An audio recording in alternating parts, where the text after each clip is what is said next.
Hello, everybody. I hope you can hear me okay. So the first thing to say is, as a quick heads up to anyone that's visually impaired, ours is a very visual subject matter, but the slides that we're showing merely echo, mostly echo what's being said or described. So rest assured you're getting the essential information.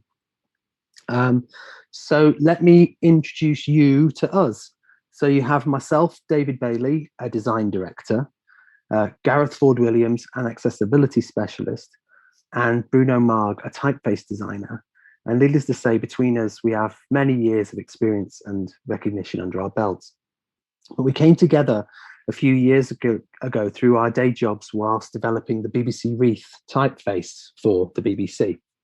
Once we completed that project, we realized that there were so many unknowns about how the human brain consumes and processes typefaces and the written word.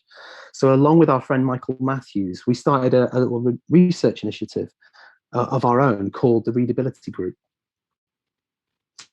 So we're here to talk about our research, what it is, why it's important, and why we think that you should care. As a group, we're interested in how human beings read and how to optimize that process by surfacing data that till now has been notable by its absence. So the absence of that data is causing otherwise rigorous practitioners to fall back on hearsay and anecdote.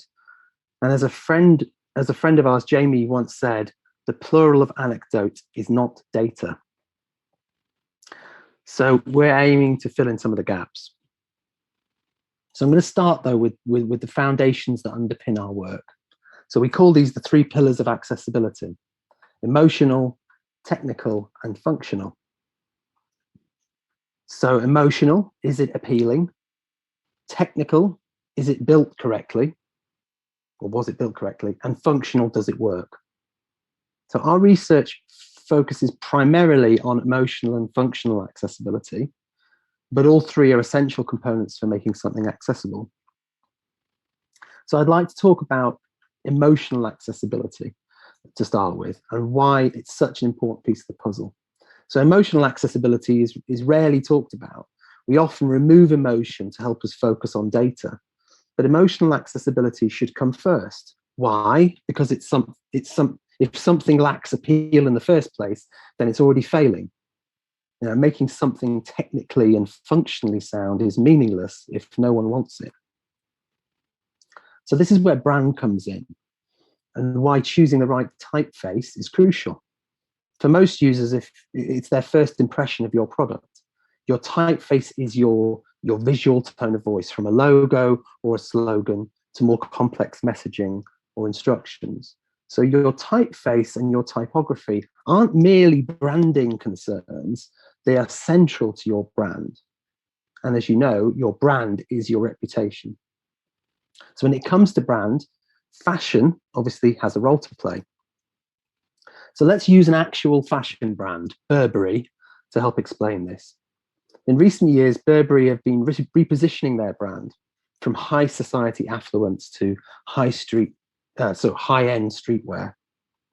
And in the process of doing that, they redesigned their logo. They replaced its elegant detail, shown on the left, with neutral typography on the right there. And this caused heated debate, as you might imagine, amongst the design knitting circle, so to speak. The big question being, are logos still even relevant? And if they're not, then what's the harm in changing it, I hear you ask. But conversely, if a logo isn't important, then why bother changing it? Might this redesign have reduced Burberry's appeal? Maybe, maybe not. Beauty is in the eye of the beholder, after all. But it suggests that pure functionality is now in fashion. One thing is for certain: being functional isn't the end-all and be-all. But then, I suppose, neither is aesthetic. Type fashion began in Western Europe in the mid-13th century with the emergence of Gothic manuscript lettering, which later evolved into so-called black letter typefaces. This elaborate style would later be appropriated by the Nazis in the 1930s and help define their brand through visually aggressive propaganda. And sadly, for many years after, black letter would be associated with this dark chapter in our history. but time is a healer, and the black letter style would slowly be reclaimed through media and popular culture. Its use on newspaper mastheads conveys an authoritative and learned personality, for instance. Or in the 1970s and 80s, it was adopted by heavy metal bands to convey the drama and complexity of their music. And in the 90s, black letter became ubiquitous in urban streetwear. It remains a cool bad boy fashion choice. So emotionally, okay, we see that the style, a style as complex as black letter can be very effective, but functionally it struggles. Its unusual shapes make it hard to read. But that's because we're not used to reading those shapes. They're unfamiliar, and they cause our brain to make mistakes. So we know that accessibility can't be perfect, it can only be optimal. So to optimize a reading experience, one must balance the emotional with the functional. And I'm going to hand over now to Gareth. Okay, thanks, David. So on the 9th of February, we launched our first study into font accessibility. We asked the participants to take no more than a couple of seconds to choose which version of a word they found the easiest to read. And we also asked them, if possible, if they wore reading glasses, like all three of us do, to remove those glasses to make the decision a little bit more challenging.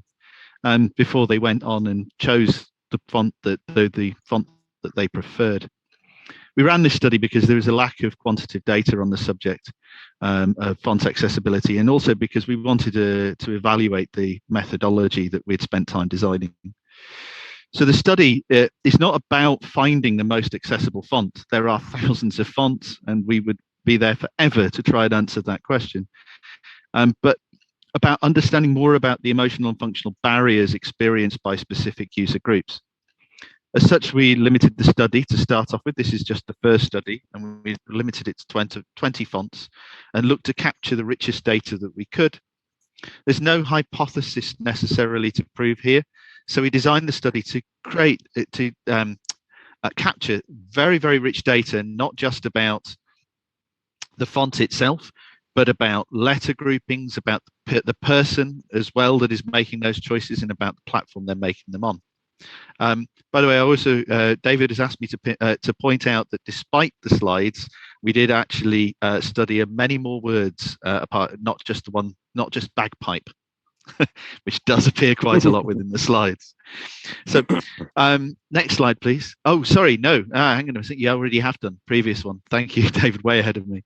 So before we start looking at some of the numbers, we should talk of oh, right. So hang on a second. So the study was not just about facing the most accessible font.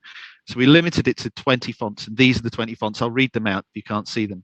So we have Atkinson Hyperlegible, BBC Reith Sans, BBC Reith Serif, Calibri, Comic Sans, Dyslexia, FSMe, Helvetica, Lex Endeca, Lexi Readable, Open Dyslexic, Red Hat, Roboto Slab, Seago, SF Pro, which is San Francisco Pro, Silexiad Sans, Times New Roman, Ubuntu, and Verdana. Next slide, please. Before we start looking at some of the numbers, we should talk about bias. So confirmation bias is a big problem in many of the studies that we've come across,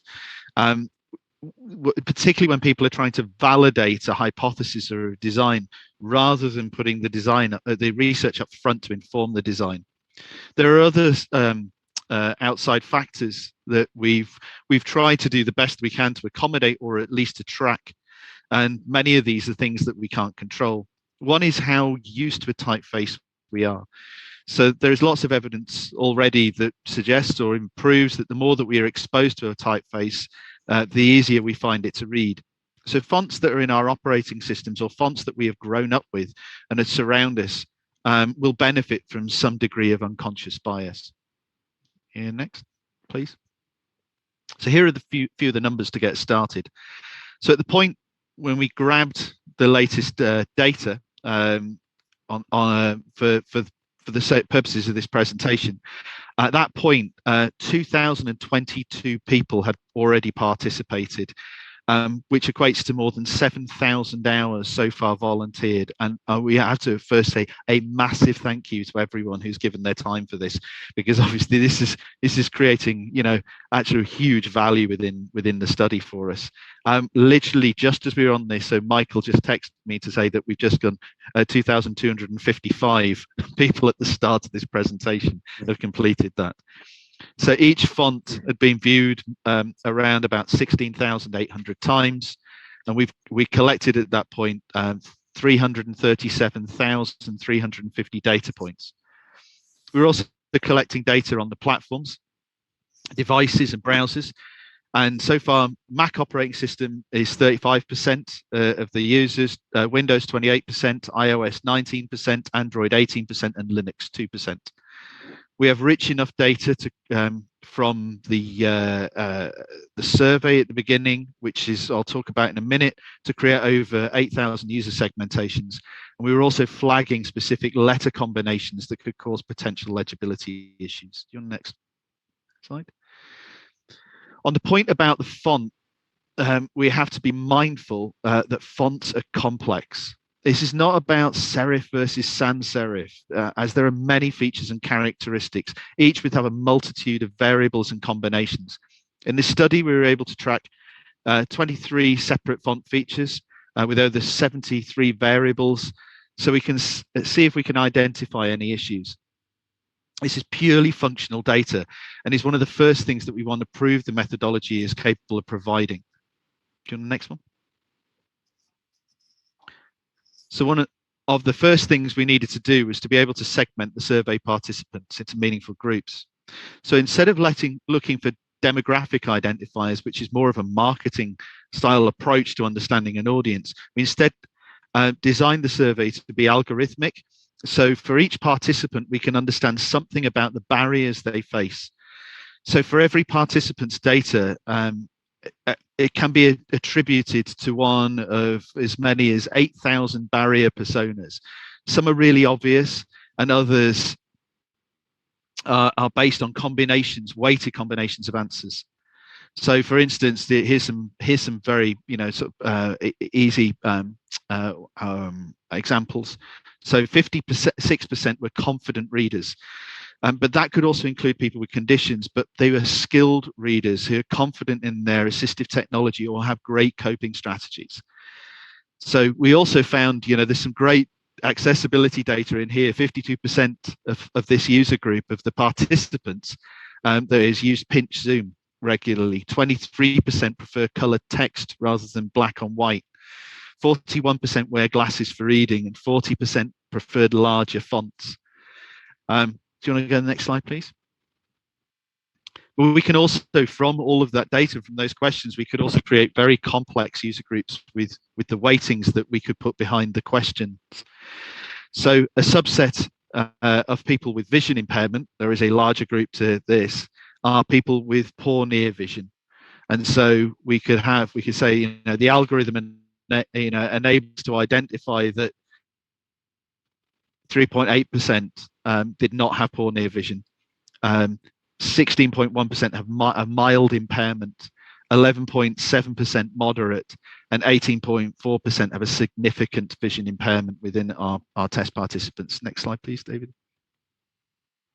So also, another group that we will take a look at are those with dyslexic characteristics.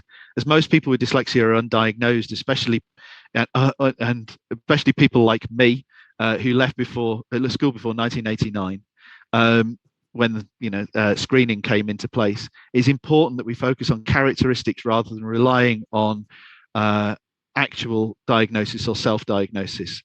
Also, there is a significant variety of traits that aren't dyslexia, but people with dyslexia experience. These we can also identify within subgroups. So within this group, we can say that we got 13.7% with mild dyslexia characteristics, 8.7 with moderate, and 12.5 have strong characteristics of the condition. The great thing about these stats is they align closely with the numbers often forecast by representative groups and healthcare organisations. So we feel like we've done, we're very, very comfortable with the screening. Do you want to go to the next one, please, David? So let's start with some high-level figures. And these are really high level. And this chart is the frequency by which the fonts were selected by all the participants. At first glance, we have 4 groups. We have those who have not performed well, and this is a sort of an overall around frequency of choice. So open dyslexic with only 12%, with dyslexia, Comic Sans, Dyslexia Sans, Lexi Readable, and Times New Roman ranging from 22% to 44%. Then we have those that are fairly neutral, so as roughly as many people, selected it as didn't select it. So we have within that all around about 50%. We have Roboto, Slab, Ubuntu, Lex Endeca, Helvetica, and performing overall slightly better than Helvetica, which was one that I was really kind of proud of, and I'm sure David and Bruno was BBC Reith Serif. One of the things that when we started out right at the beginning of our journey with the design of BBC Reith was to say it had to perform at least as well as Helvetica, and to see the serif font actually slightly out on this general level outperform an industry standard is one of those things where you kind of feel quite comforted by that. But those who did quite well within this group, we've got Calibri, FSME, Roboto, Atkinson, Hyperlegical, and Red Hat Text. And then top performers, Verdana, BBC Reith Sans, Seago, and San Francisco Pro. However, one of the things that I immediately noticed about this is none of these fonts scored more than 70%. So there is an interesting gap in itself there as what is happening in that last 30%. So remember also what I said, that we expected some bias towards what we see the everyday and apply that to what you're seeing here. Also, the last point I'll make about this is that one of the things we're always conscious about is are people just making all of their selections just on the aesthetics of what they are seeing? Now, if that is the case, we're going to see this change, not one jot between it. It should remain consistent right the way through. We've got a large user group and it should make the same. So do you want to go to the next slide, please, David? But when we start segmenting the data, interesting things come to light. We expected that the strong dyslexia characteristics group, which this is would change a bit, and there are uplifts and there are gaps. It suddenly starts changing. Even with the uplift in the actual accessible, as I'm going to put in quote marks, fonts, which are Open Dyslexic and Dyslexia and Comic Sans, they went from 18 to 18%, Dyslexia 30%, Comic Sans 20%. So this is to do with, this could be to do with dyslexia. Probably not, because we're still dealing with less than a 30% of the group selecting them. Or could it do with something other than the condition itself? The majority of severely dyslexic participants did reject this, but you can always look at this and say there is that uplift. Something interesting is happening there, and that's what needs investigation. We're going to have to dig deeper on that and cross-reference a lot of the work that we've got, and probably start looking at some of the qualitative data out there to unpack that. So the most interesting things in any kind of data set like this for me are always the gaps. And at the top of popularity, but at the bottom of the chart, we see that the 3 user interface fonts all take a dive of 5%, which is I think one of them goes down by 7, which is quite a significant drop. But the most significant drops happen with Times New Roman and Helvetica, where they drop by 10%. Do you want to go to the next one, please? So to try to get another perspective on this, we ended up drawing on another group, and we looked for the very strong poor near vision group. So now when we reran with this, for the 5 fonts, there is still a decline, but for Helvetica and Times, it is the most significant still. And in the next slide, we can add the different weightings of poor near vision, which we're going to go into. So we'll add the mild, moderate, and strong groups. And for me, this was kind of, then you start seeing the detail. And if there is a functional barrier and the methodology works, we will see a curve. Do you want to go to the next one, David? And there it is. Helvetica, it's less pronounced, but it's definitely there. But for Times, it is very, very clear that the more profound the vision impairment, the worse, the result is for Times. Something is going horribly wrong there within two groups, because there is a definite decline curve. But at the same time, and I'll take an example here to try and so we can sort of do a comparison. Roboto has a spike. So if there's something wrong with Times, Roboto is doing something right. And because of this richness of data, we can then start looking at specifics. So the first thing I decided to do on this was, let's have a look at some of the letter combinations that we were tracking to try and find out whether there was a specific issue. And the first one we pulled out, which is a really obvious one, is the letters R and N in sequence. Do you know the next? And there. And so, and when you look at it close up, when you have a look at those, you suddenly see that in the word kernel, which is one of the examples of furnished or surname, which were all featured in the test, suddenly the R and the N start to look like M's in Times New Roman. And yet you look at Roboto on the next to this, and there is a clear gap. There is a clear divide between the two, and they are still visible as two separate letters. So one of the things we know, so you're looking at kernel, it looks like Kemmel, furnished looks like fumished, and surname looks like sumaim. And cognitively, that's going to jar when you're trying to read this. I know as someone who's dyslexic myself, when I see things, it can completely stilt my experience and my reading experience. And so this was just one example. I mean, obviously, to know more about this, we're going to have to look at a lot more around this. But one of the things this is pointing out, that this is turning up functional data. Can you go to the next one, please? So one of the things we know with this, we are just starting to scratch the surface of what this data can provide. But we are a lot of confidence now moving forward with this methodology, and with the and so we think that we have a methodology that will help us do much more in-depth analysis of fonts and understanding more about, and help more with the typographic design decisions we make. It will help us understand more about the accessibility, and help us understand more about and appreciate user preference around this. I'll just hand over now to Bruno. Yes.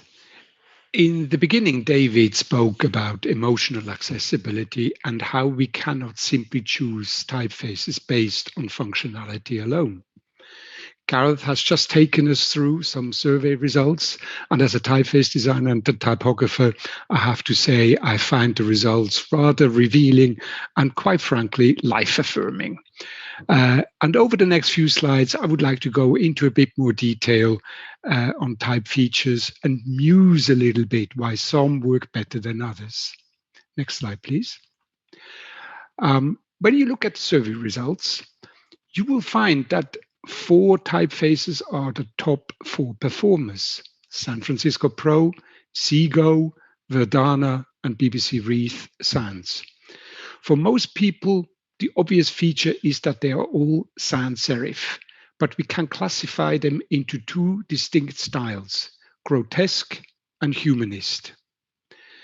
As a little side note, when people were first exposed to sans serif typefaces in the mid-19th century, they exclaimed that they looked grotesque because people at that time were only used to seeing serif typefaces of varying styles and fanciness.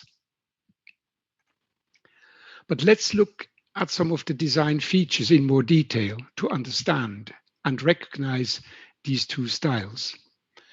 Grotesque types, and that's in this instance San Francisco Pro text, in the main have closed letter shapes, such as the A and the E, where stroke terminal loops back into the character, as if it was drawn by a compass. Humanist designs, in contrast, have open character shapes that are more akin to the movement of formal handwriting. This allows for more distinction between similar shapes, such as C, E, and O, and thus making them less prone to be mistaken. Grotesque designs also tend to have mirror shape B, D, G, P, Q designs. This can also be a feature of some contemporary humanist designs, such as Seago, but normally they are asymmetric, thought to be helping with differentiation, as you can see in the BBC Reith sans, which is more asymmetric.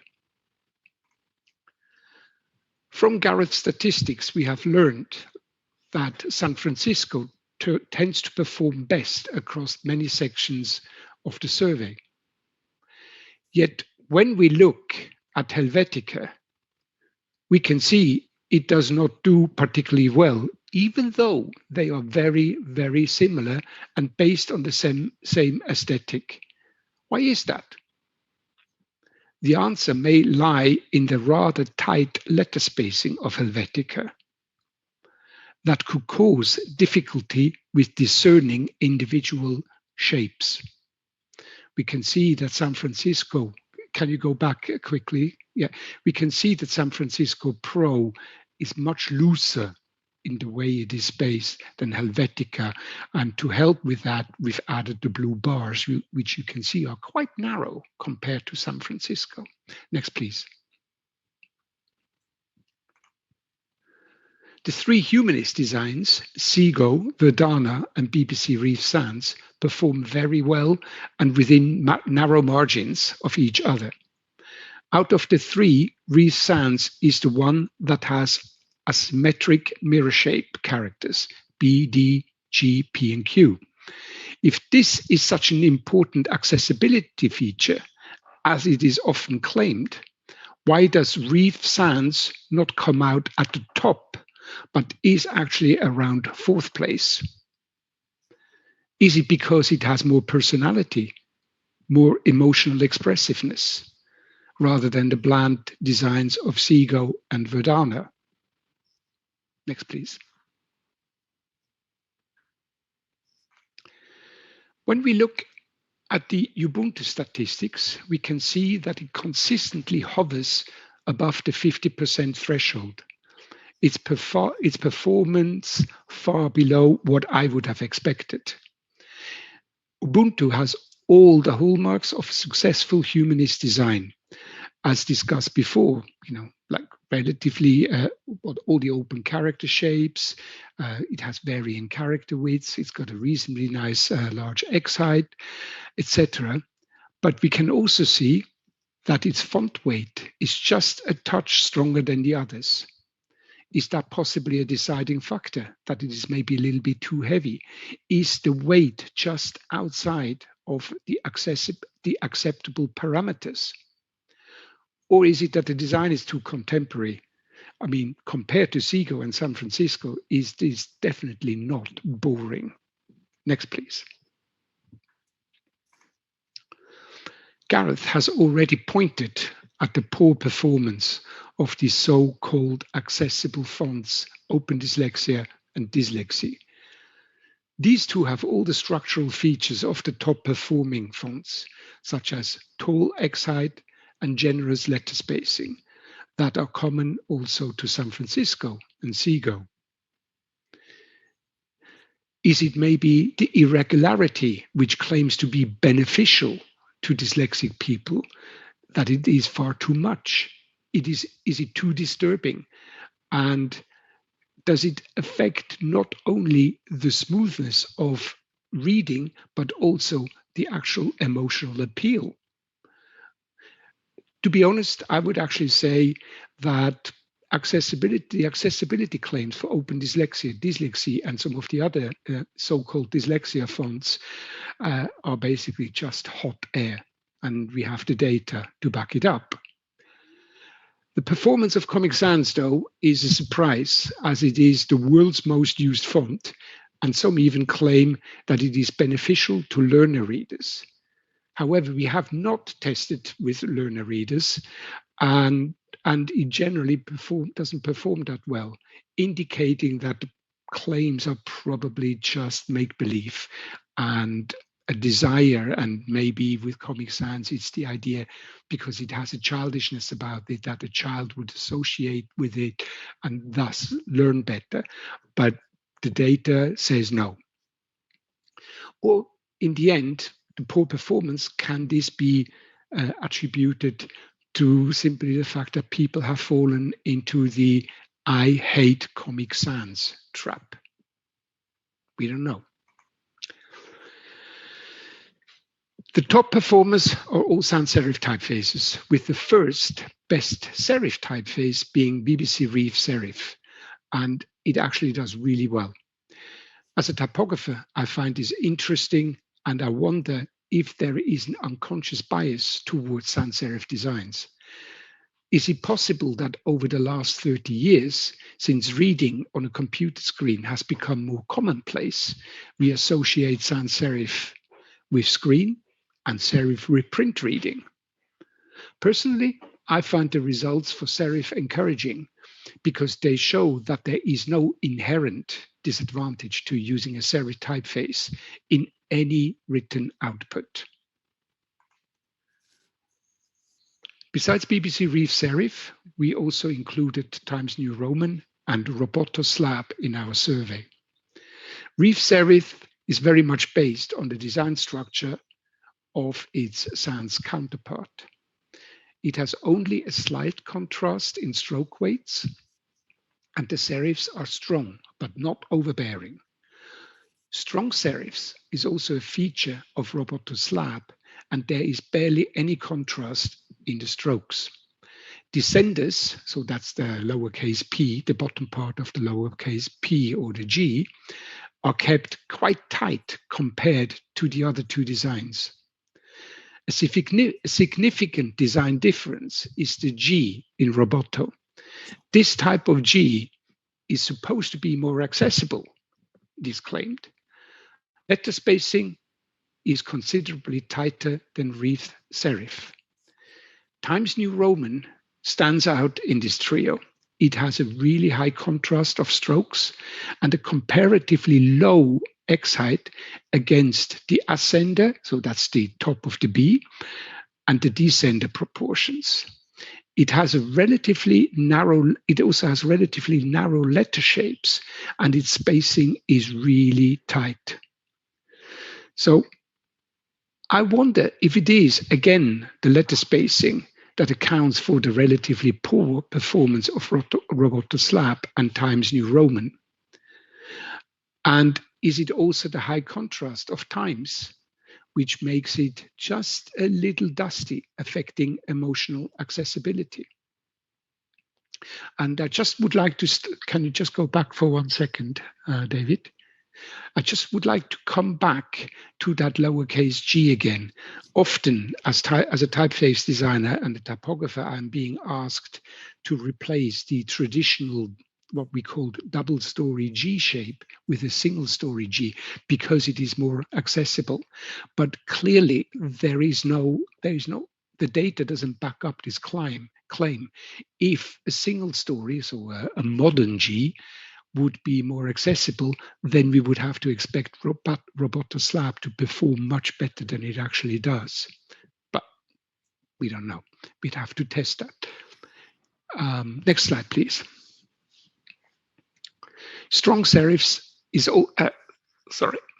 typefaces, like humans, come in all sorts of sizes and shapes.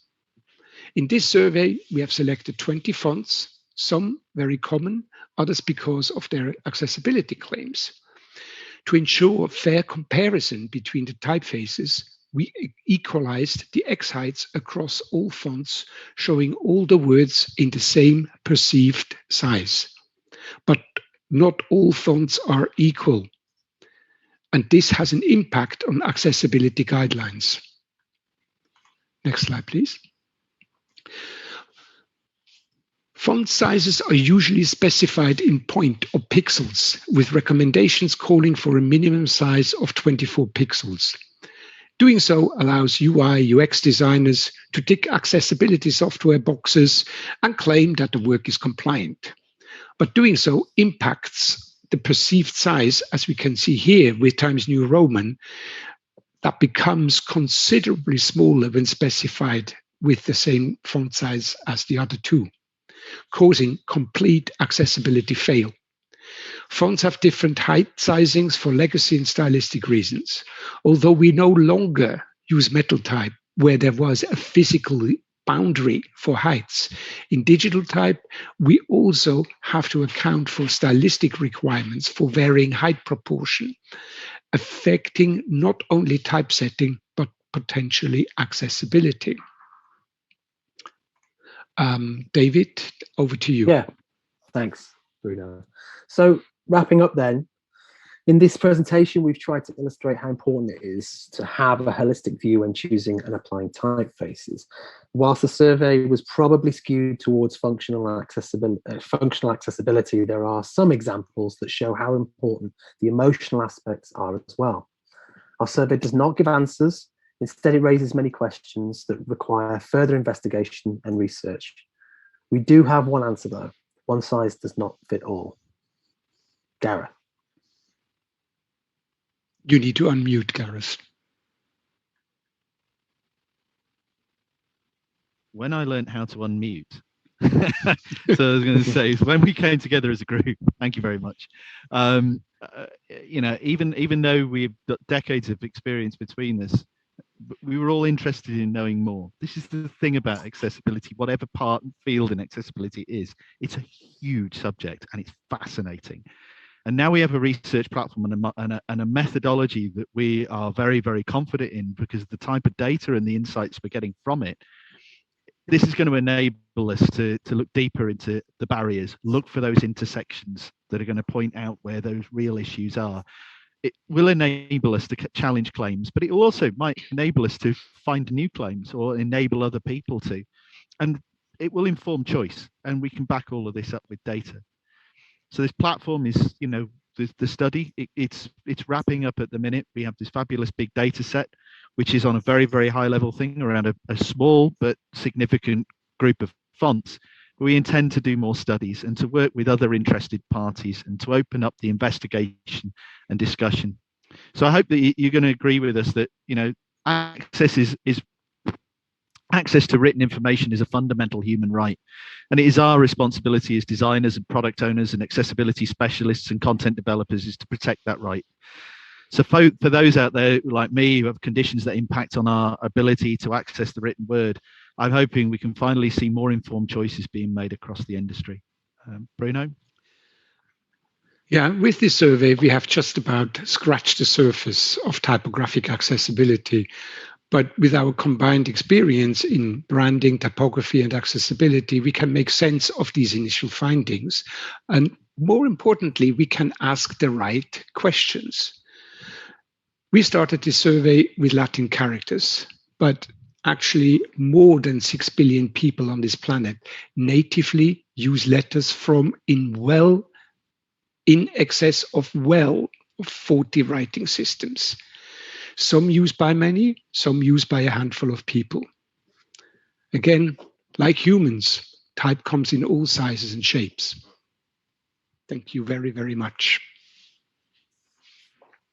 Thanks. Thank you. Excellent work.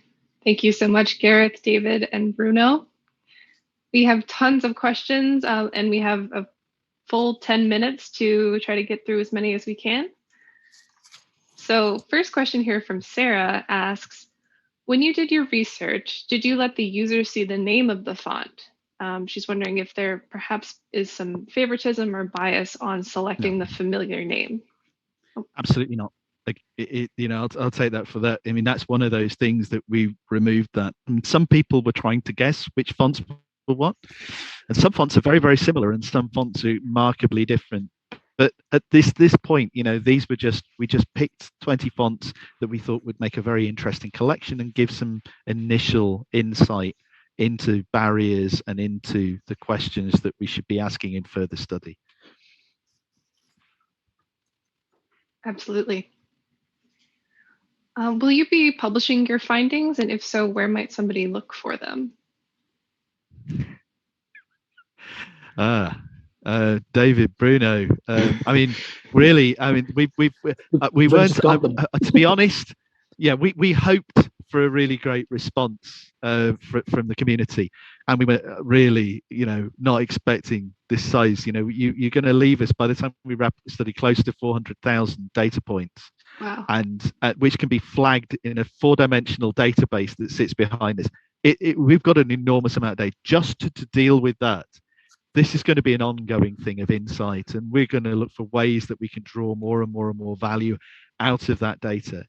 But it's one of those things. This is not a study to sort of bring sort of final answers to this. We just see this as a starting point. We've proven that in some ways you can draw really, really meaningful information about this, and also, we can find barriers within this. It was a bit, if you didn't see Jamie Knight's session before this session, it's a similar kind of thing. This is about understanding the questions and finding or confirming or challenging what we perceive as a barrier. David, Bruno, do you want to add anything? Yeah, I was just going to say that it's such new. It's all we've literally just got this data. This short answer is we've got to work out what we want to do next. So watch this space, I guess. Yeah, I think I would also say that publishing the data now has a degree of danger, because people would then focus solely on the functional aspect of it, when we haven't really been able to investigate the emotionality of things, which is equally important. Like, as David said, if people don't engage with the typography in front of them, then the typeface can be as functional as it wants. It fails. So we would much rather that people have a conversation about those 3 components of accessibility: emotional, functional, and technical, and then come to the right conclusion. Because only if the 3 are optimal and harmonious, you get that Venn diagram in the middle. That's the sweet spot. And do bear in mind, everyone listening, this is not our day job. This is a hobby that got out of hand for Yes. 4 of us. It became interesting, and it just kept going. And it's a train, and we're all on it. We're all very happy, but we're dealing with this. This is all in our spare times and holidays and evenings and weekends. We're such thrill seekers, honestly. Yes. We all need lockdown projects. I was hoping I could go into retirement. Anyway. It's either that or knitting. Yeah. Well, it's great work, and I'm sure everybody here is really excited to see what's next. Okay, so next question here from John. He says, really interesting work. In the survey, I'm wondering how you made that attempt to get past peer assessments of a participant's emotional aesthetic appeal of a typeface over readability, especially for those who did not have any reading problems when designing the survey. It's an interesting one, because this is always one of those things when you're trying out a methodology. We spent a lot of time thinking about this, and it's to remove as many biases, to make it almost as cold and as functional as possible. And also, we were looking for things that I think a lot of people sometimes don't recognize the barriers that they do have. I mean, obviously, we've got a lot of people within this that we were able to turn around and say, yeah, they're confident readers, or they're people that are not dyslexic, or various things. But, even between the 4 of us, we all wear glasses to read. We've got assistive technology on our face, and we may not turn around and say, actually, we've all got vision impairments, but we have. We would sit in the mild to moderate in the reading group, but still there is an impact, even if it's small. And it's to try and understand whether we could tease that out of the numbers, and to see those difference. That when we saw that curve with Times New Roman, is immediately, literally, we've just done this, in the last few days. So these are just the first things we're teasing out. We're going, yes, there is functional data within this. It's not some people, and you need a lot of participants as well. There will be sometimes in instances where there's going to be balances between that kind of the functional and the aesthetic. But we've shown now, we're now really, really confident that actually that balance seems to be, we're very comfortable with it, because it's giving us some meaningful results. But you need a control. You know, if there's people out there that have absolutely no, and they go through it and they come up with it, you need that. You need the control as an offset, and just go, this is someone who does not have dyslexia. This is someone that has dyslexia and it's quite severe. And this is the difference between those two results. One on their own on either side is meaningless. You need the two to understand the gap. Absolutely. All right, a couple of questions here about how the font's legibility / readability also translate into printed word. So I think, Bruno, maybe you talked about this a little bit on how maybe some comparisons or contrast on how the readability of the typeface on screen is or is not different from on print. Yeah.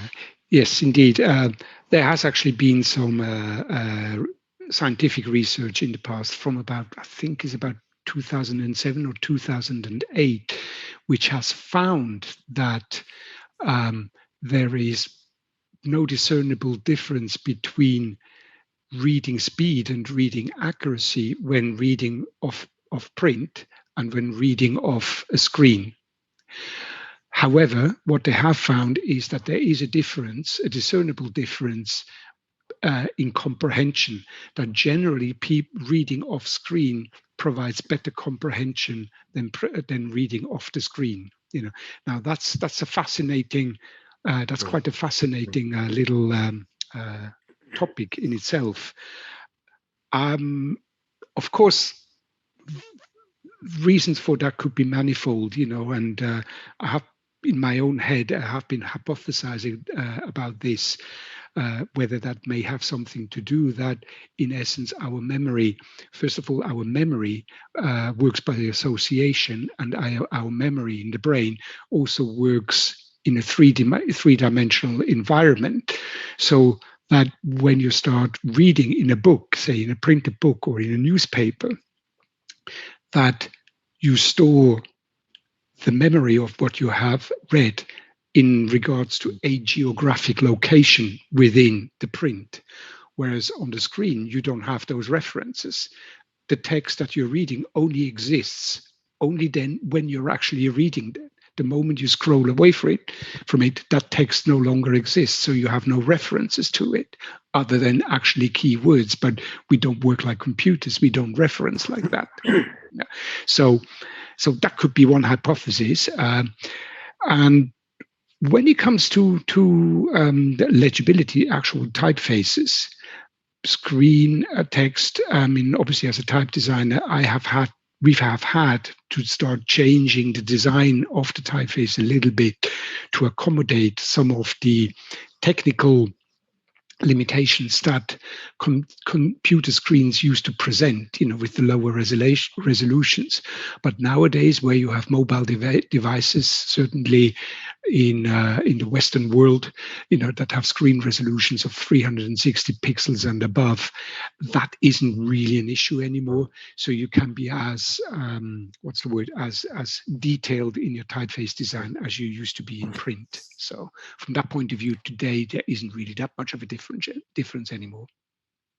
Can I just make a little observation? Just whilst through the data that we've surfaced, through the questions that we're being asked by you guys, and by trying to answer those questions, it's revealing a number of new areas of things that we'd like to dig deeper into. That's the beauty of any research, I suppose, isn't it? It surfaces more questions.